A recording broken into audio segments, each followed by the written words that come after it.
¿Cómo surge la nueva narrativa hispanoamericana? No solamente surge por los conflictos, por las dictaduras, por las rebeliones justas de aquellas personas menos favorecidas, del trauma y de la sociedad angustiante por la cual se desempeñaban estos personajes o estos individuos, ¿no es cierto? Sino también por los cambios temáticos y las formas en cómo se producía la novela. Pasamos de un cantar de gesta, ¿no es cierto?, o de una epopeya como la araucana, a hablar de, digamos, una narrativa enfocada en la idea de nación, pero también una narrativa enfocada en, de alguna manera, ¿no es cierto?, el romanticismo pleno, ¿no es cierto?, el romanticismo sentimental, a llegar al modernismo. Ustedes saben que el modernismo, como ya te había explicado, es la primera corriente literaria que surge en Hispanoamérica y es la primera manifestación de por qué América se independiza culturalmente de España. Es más, el modernismo va a ser la primera corriente que va a influenciar a los escritores de la generación del 98 en España. Entonces podemos hablar, por ejemplo, de que el modernismo como corriente que surge en Hispanoamérica no solamente va a representar el nuevo mundo o no solamente va a adquirir la condición del mundonovismo, sino que también el modernismo va a enfocarse en los personajes de aquellas épocas. Por ejemplo, vamos a encontrar al colombiano José Asunción Silva con sus famosos cuentos, ¿no es cierto? Vamos a encontrar también a Leopoldo Lugones con la Guerra Gaucha, ¿no es cierto? Uruguayo, ¿no? La Guerra Gaucha. Los uruguayos versus los argentinos, ¿correcto? Rubén Darío con prosas profanas, ¿no es cierto?, que es su único, o bueno, podemos decir que es uno de los textos narrativos más importantes de Rubén Darío, ¿no es cierto?, prosas profanas. Entonces podemos manifestar que del romanticismo pasamos al modernismo, ¿no?, donde se registra la primera corriente literaria que surge en Hispanoamérica y que ya desliga culturalmente o que nos desligamos culturalmente de España, ¿no es cierto? Del modernismo al regionalismo hay visiones diferentes, ¿no es cierto? Recordemos que en el regionalismo las connotaciones sociales, ¿no es cierto?, todavía tienen que ver con esta temática de la civilización versus la barbarie. Hay que recordar eso. Además, mientras que el modernismo hablaba de esta independencia cultural, ¿no es cierto?, el regionalismo enfoca esta independencia pero en un proceso de construcción, porque claro, ellos, ¿no es cierto?, o los regionalistas tratan de abocar la idea de nación civilizada, que es una idea más bien occidentalizada, ¿no es cierto? Porque siempre se ha dicho que, claro, ¿no?, los indígenas o los menos favorecidos no tienen conocimiento, no tienen cultura, más bien ellos apelan a una cosmovisión, son idólatras, ¿no? Entonces, claro, el regionalismo maneja una idea más bien ilustrada y por ende, ¿no es cierto?, siempre van a tener esta dinámica del progreso versus el retraso, ¿no? Pero ¿dónde se registra la idea del regionalismo?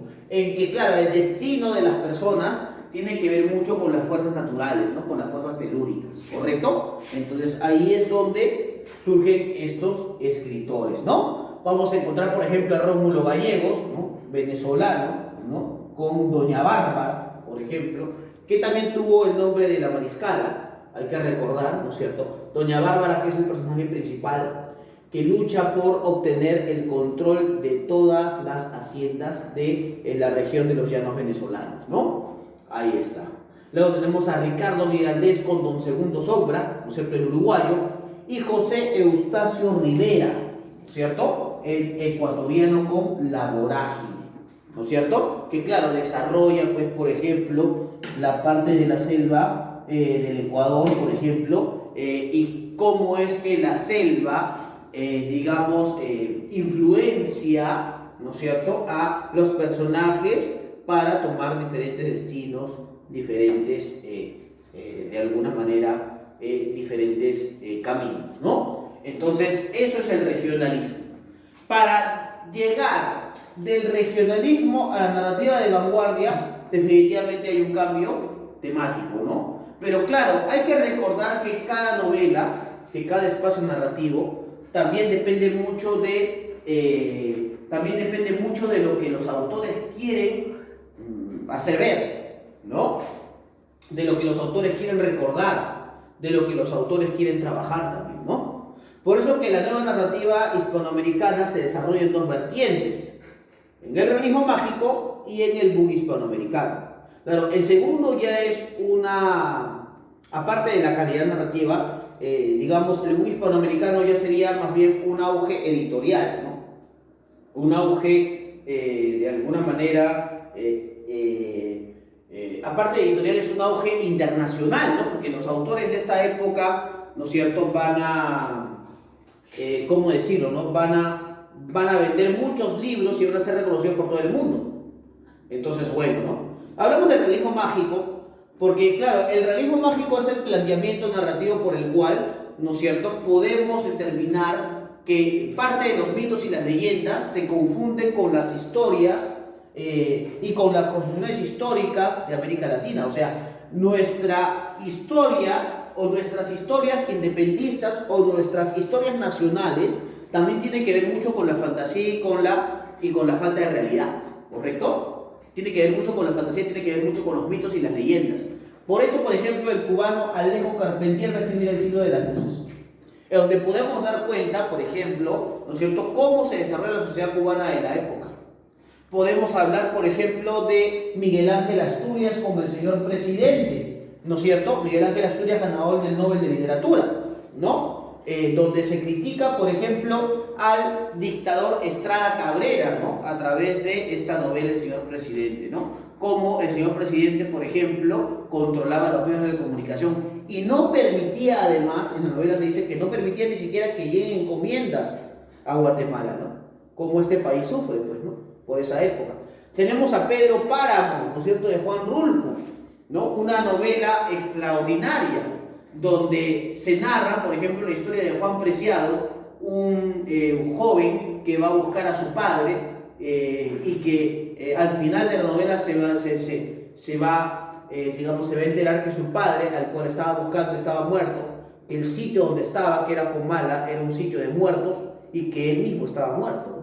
O sea, es un cuento que tiene un giro narrativo bastante interesante, sobre todo por lo que se cuenta, ¿no? Y se cuenta, claro está,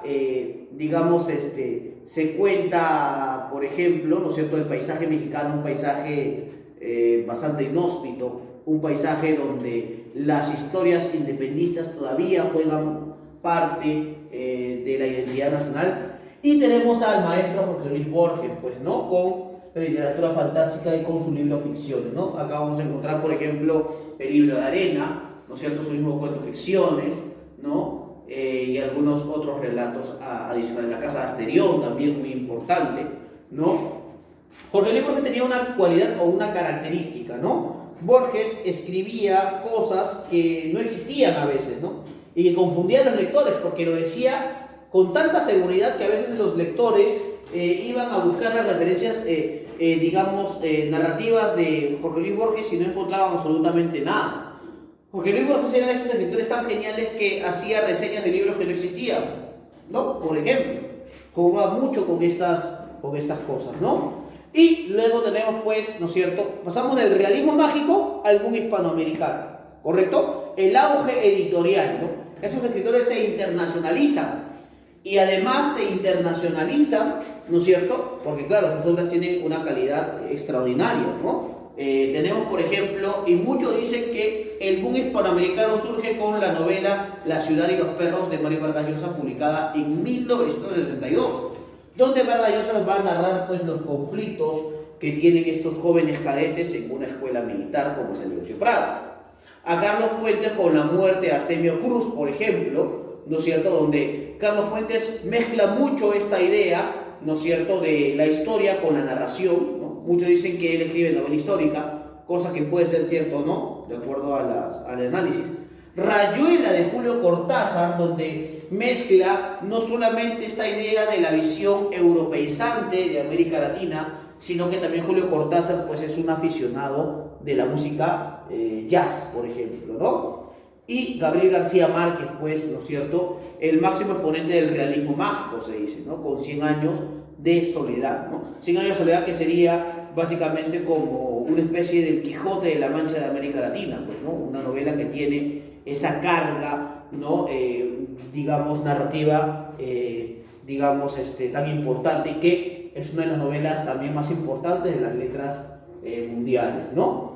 De estos representantes, dos ganaron el Nobel, ¿no? Mario Vargas Llosa en el 2010 y Gabriel García Márquez en el 2010, Mario Vargas Llosa y Gabriel García Márquez en 1982, ¿correcto?